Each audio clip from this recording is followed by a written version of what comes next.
Good morning students of class 7th। आज हम पढ़ेंगे हिंदी व्याकरण का चैप्टर 18 जिसका नाम है विस्मयादिबोधक अव्यय। ठीक है, सबसे पहले देखते हैं कि विस्मयादिबोधक अव्यय कहते किसे हैं। ऐसे शब्द जिनके द्वारा विस्मय, हर्ष, शोक, प्रशंसा, संबोधन आदि मन के भाव व्यक्त होते हैं। यहाँ पर एक ये पकड़िए, मन के भाव, फीलिंग्स व्यक्त होते हैं, उन्हें विस्मयादिबोधक अव्यय कहते हैं। ठीक है, जिनसे क्या हो, हर्ष, प्रसन्नता, दुख, तारीफ या किसी को संबोधन करना, बुलाना आदि तरह की जो मन के भाव होते हैं उन्हें अभिव्यक्ति करने के लिए, व्यक्त करने के लिए जिन शब्दों का प्रयोग करते हैं हम, वह क्या कहलाते हैं, विस्मयादिबोधक अव्यय। परिभाषा फिर से देखते हैं। ऐसे शब्द जिनके द्वारा विस्मय माने होता है आश्चर्य, हर्ष, शोक, प्रशंसा, संबोधन आदि मन के भाव व्यक्त होते हैं, उन्हें विस्मयादिबोधक अव्यय कहते हैं। उदाहरण से अधिक स्पष्ट होगा आप लोगों को। देखिए पहला उदाहरण, हा कितना सुंदर फूल है। किसी सुंदर चीज को देख के जब ऐसे भाव आए तब वहां पर आहा कितना सुंदर फूल है। जैसे मैं आप लोगों की राइटिंग देखती हूँ, जब किसी बच्चे की बहुत सुंदर राइटिंग रहती है तब मेरे मुंह से भी निकलता है आहा कितना सुंदर लिखा है। ठीक है, लेकिन ऐसा बहुत कम ही होता है और समझाने के बाद भी कुछ लोग नहीं मान रहे हैं। अच्छा लिखिए, सुंदर लिखिए, सही लिखिए। ठीक है, लिखावट पर ध्यान दीजिए। अगला देखते हैं उदाहरण, आह बेचारा अभिमन्यु मारा गया। आह बेचारा अभिमन्यु मारा गया। जब अभिमन्यु महाभारत में, अभी आप आगे पढ़ेंगे, जब वो मारा जाता है तो कष्ट सूचक, पीड़ा सूचक ये है। ठीक है, कि अभिमन्यु मारा गया। आगे देखते हैं, विस्मयादिबोधक शब्दों के विभिन्न भाव और उनके लिए प्रयुक्त शब्द। ठीक है, विस्मयादिबोधक शब्दों के लिए भाव और उनके लिए प्रयुक्त शब्द। एक साइड भाव और आगे उनके लिए प्रयुक्त शब्द देखते हैं हम। देखिए यहाँ पर है भाव और यहाँ पर शब्द हैं उनसे संबंधित। इन्हीं से संबंधित हम वाक्य बनाते हैं। देखिए हर्ष सूचक, ठीक है, जिसमें क्या होता है, प्रसन्नता होती है। जैसे वाह, शाबाश। जब आप लोग का स्पोर्ट इवेंट चलता है तो आप लोग जब जीत जाती है आपकी टीम तो आप कहते हैं वाह यह टीम जीत गई। या कोई बच्चा बहुत अच्छा खेलता है तो कहते हैं शाबाश तुमने बहुत अच्छा खेला, कहते हैं ना। वैसे ही शोक और पीड़ा, हाय, उफ, आह। अभी एक उदाहरण मैंने आपको दिया कि आह बेचारा अभिमन्यु मारा गया। ठीक है, क्रोध, क्रोध में अरे चुप, ये शब्द प्रयोग करते हैं क्रोध के भाव में। जैसे चुप रहो, कुछ देर शांत बैठो, बोलते हैं ना जोड़ के ऐसे। घृणा, जिसमें किसी चीज से घृणा हो, जैसे छी, छी और धिक, ये शब्द है। ठीक है, छी कितनी गंदी बदबू आ रही है, करते हैं। इच्छा, जहां पर इच्छा व्यक्त हो। ठीक है, काश, हाय, जैसे काश, काश मैं भारत की प्रधानमंत्री होती। ठीक है, यहाँ पर क्या है, इच्छा है। काश रेलगाड़ी समय पर आती। संबोधन, किसी को पुकारना हो। ये सबसे ज्यादा घर में आप सुनते होंगे, अजी, हे, अरे, ओ, सुनो। ठीक है, सुनते होंगे घर में कि अजी सुनती हो, ये आवाज वहीं पे प्रयोग किया जाता है संबोधन में।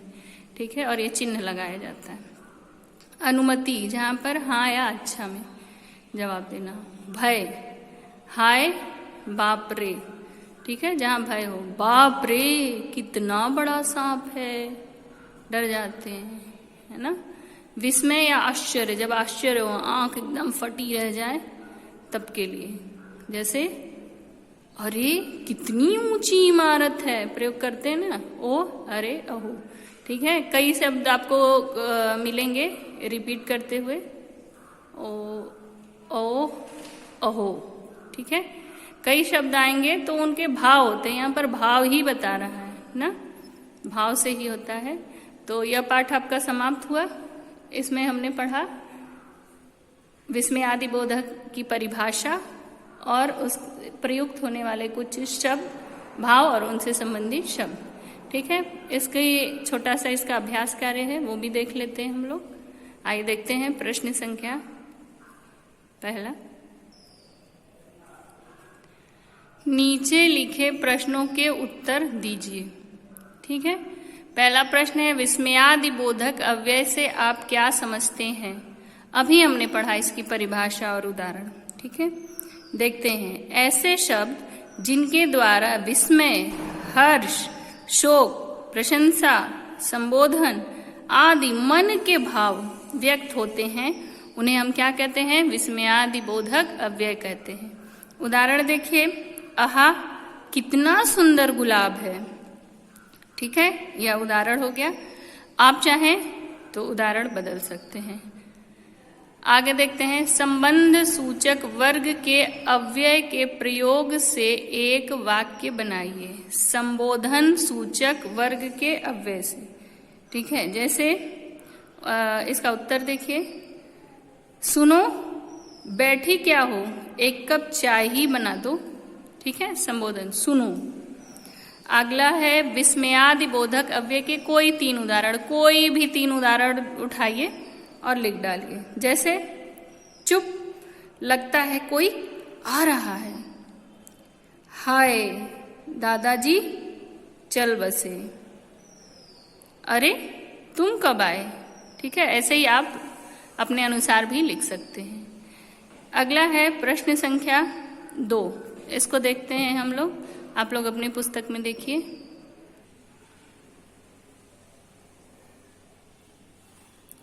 नीचे लिखे वाक्यों के रिक्त स्थानों की पूर्ति विस्मयादि बोधक शब्दों से कीजिए। ठीक है, ये जो मैंने यहाँ पर फिल कर दिया है, ये आपकी बुक में आप देखेंगे तो फिल इन द ब्लैंक्स है, खाली है, उसको फिल करना है। जैसे डैश उसकी तो किस्मत ही फूट गई, तो यहाँ पर हो जाएगा आह उसकी तो किस्मत ही फूट गई। यहाँ पर है डैश गेंद नाले में गिर गई, उसे मत छुओ। छी छी गेंद नाले में गिर गई, उसे मत छुओ। डैश ठंड से मेरी तो हड्डी हड्डी कांप रही है। यहाँ पर फिल इन द ब्लैंक्स में ये खाली स्थान पे क्या हो जाएगा, उफ उफ ठंड से मेरी तो हड्डी हड्डी कांप रही है। अगला है ब्लैंक है यहाँ पर डैश डैश अनिल तुमने तो कमाल ही कर दिया। यहाँ पर हमने फिल कर दिया शाबाश अनिल तुमने तो कमाल ही कर दिया। ठीक है, डैश डैश बैठे क्या हो, जाओ बाजार से साबुन खरीद लाओ। यहाँ पर हो गया अरे बैठे क्या हो, जाओ जाके बाजार से साबुन खरीद लाओ। ठीक है, इसको फिल कर लीजिएगा। आगे देखते हैं, नीचे लिखे विस्मयादि बोधक शब्दों का प्रयोग करते हुए एक एक वाक्य बनाइए। पहला शब्द है शाबाश। ठीक है, इससे वाक्य देखिए, शाबाश तुमने यह कर दिखाया, कोई काम हो। ठीक है, या यहाँ पर देखिए शाबाश अनिल तुमने तो कमाल ही कर दिया। ठीक है, अगला है बाप रे। ठीक है, बाप रे इतना बड़ा सांप। जब सांप देखा तो ऐसे भाव निकलते हैं। अजी, ठीक है, ये संबोधन वाला है। अजी सुनते हो। अगला है छी। छी कितनी गंदगी है यहाँ। ठीक है, छी कितनी गंदगी है यहाँ। और अंतिम है ओह मैं ये सब नहीं देख सकता। ओह मैं ये सब नहीं देख सकता। ठीक है, यदि आप चाहें तो आप अलग वाक्य इसका बना सकते हैं। अपने अनुसार वाक्य प्रयोग करके, इन शब्दों को प्रयोग करके एक एक वाक्य बनाइए, और जिनको समस्या हो रही है PDF में है वो वहां से सहायता ले सकते हैं। ठीक है, तो आज हमने पढ़ा विस्मयादिबोधक, ठीक है, उसके भाव और उनके शब्द, और उसके बाद अभ्यास कार्य। ठीक है, बुक खोलिए, एक दो बार रीडिंग करिए, आपको सब स्पष्ट हो जाएगा। ठीक है, आज की कक्षा यहीं पर समाप्त करते हैं। धन्यवाद।